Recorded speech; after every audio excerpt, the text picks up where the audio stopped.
ఎట్లా మరి ఏం చేయాలి? ఇప్పుడన్నా ఎండిపోకుండా ఉండాలి. ఎండిపోయినా ఇంకా ఉన్నాయని కాపాడాలి. ఏం చేయాలి చెప్పు.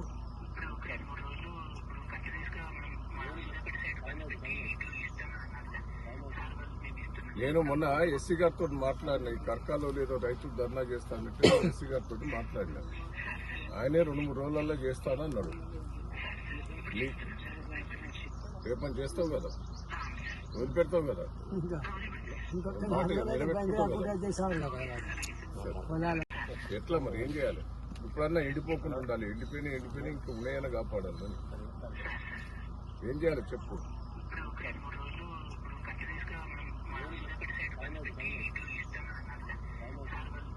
నేను మొన్న ఎస్సీ గారితో మాట్లాడినా, ఈ కర్కాలో లేదో రైతులు ధర్నా చేస్తానంటే ఎస్సీ గారితో మాట్లాడినా. ఆయనే 2-3 రోజులలో చేస్తానన్నాడు. రేపని చేస్తావు కదా, వదిలిపెడతావు కదా, మాట నిలబెట్టుకుంటావు కదా.